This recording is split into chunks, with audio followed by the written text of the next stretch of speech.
This is the Constitution as adopted in December 1996. It came into force in February of 1997 and was the product of the Constitutional Assembly, which had been established under the interim constitution to adopt a new constitution for South Africa. The Constitution itself is quite a detailed document in the sense that it contains 10 chapters and 7 schedules, and it traverses in some detail the structures of government and the way the framework provided for making laws and for executing laws. It is a very progressive constitution, and its role is really to provide a transition from an apartheid past into a democratic future in which there will be place for everyone in South Africa, and not just for a few. The key provisions of the Constitution are really its preamble and its Bill of Rights. They are two of the core structures. The preamble itself is important because it draws attention to the past from which we had emerged, and it requires it sets the aspirations for the new political dispensation. The aspirations are that the key provisions here are that the Constitution should heal the divisions of the past and establish a society based on democratic values, social justice, and fundamental human rights. Lay the foundations for a democratic and open society in which government is based on the will of the people and every citizen is equally protected by the law. Improve the quality of life of all citizens and free the potential of each person, and build a united democratic South Africa able to take its rightful place as a sovereign state in the family of nations. It's clear from the preamble that the Constitution is meant to transform our country from the structures which existed under apartheid and the oppressive system which was enforced then into a democratic and open society in which that it would involve not only a democratic electoral system and a democratic parliament, but it would also make provision for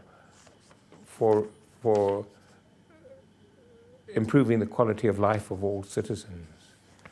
That aspiration set in the preamble is reflected in the very first formal section of the Constitution, which sets out its founding values. And here too, the founding values identify the structure that has to be in place, that the values which will underpin the Constitution and affect its interpretation and understanding, and which must be given effect to, are these: that they are human dignity, the achievement of equality and the advancement of human rights and freedoms, non-racialism and non-sexism, supremacy of the Constitution and the rule of law, universal adult suffrage and national common voters' roll, regular elections, and a multi-party system of democratic government to ensure accountability, responsiveness, and openness. And in those values, you can see immediately two core features. First of all, the supremacy of the Constitution and the rule of law. Under apartheid, the white-controlled parliament had been supreme. It could make any law that it liked. It was subject to no constraints whatever.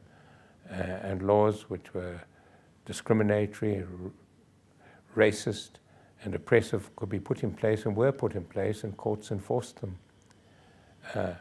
Now the Constitution was going to be supreme, which meant that Parliament's powers would be limited by the Constitution, and that Parliament could only do what the Constitution permitted it to do, and could not do what the Constitution prohibited it from doing.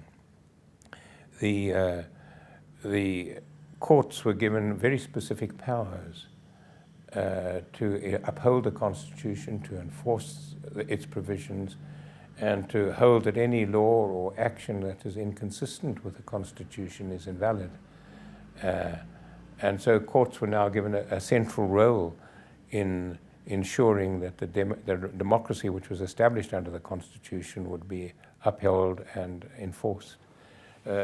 The second chapter of the Constitution deals with the Bill of Rights, and it is really at the center of the Constitution. It is described in the chapter itself as being the cornerstone of democracy in South Africa, and as enshrining the rights of all people, and it affirms the values of human dignity, equality, and freedom. Now, those three values, human dignity, equality, and freedom, are the core values of the Constitution, and they inform the interpretation of the Constitution, and they set the basis for determining and evaluating legislation and executive action. Because the Constitution itself has to be interpreted so as to give effect to those values, and the Bill of Rights, which is a very extensive document dealing not only with the more usual civil and political rights which place constraints upon government, but containing positive obligations on government to in respect of social and economic rights, to particularly to address basic needs such as health, housing, education, land, and other fundamental matters such as which are necessary for survival of people and for them to have a place in society. There are children's rights and rights to food, water, and social security, and then culture and religious and linguistic rights are entrenched, and there are very detailed provisions in the Constitution, in the Bill of Rights, to promote a progressive and democratic society. The other provisions of the Constitution deal with the way the Parliament shall be elected, and a system of proportional representation is established. At one level, proportional representation fairly reflects the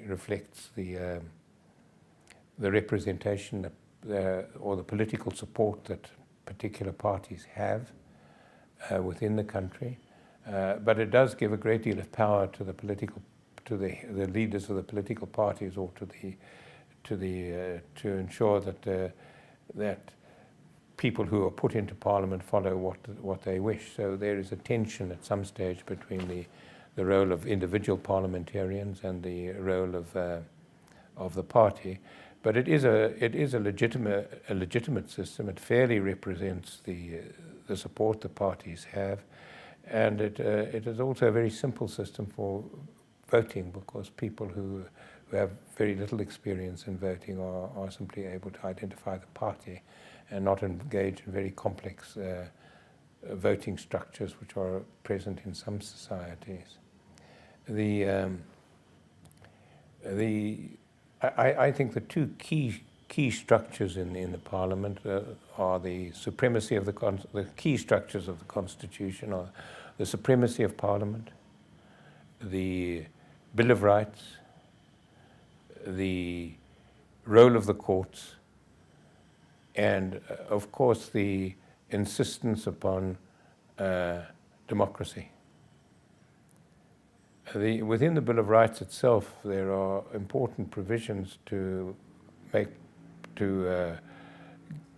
for fair and just administrative action, which requires the executive, which enables the public to hold the executive accountable for its actions, and to ensure that where executive action is taken, it is done so in accordance with the law and in accordance with the values of the Constitution. And if it isn't, those actions can be challenged, and the courts can sit in judgment on them.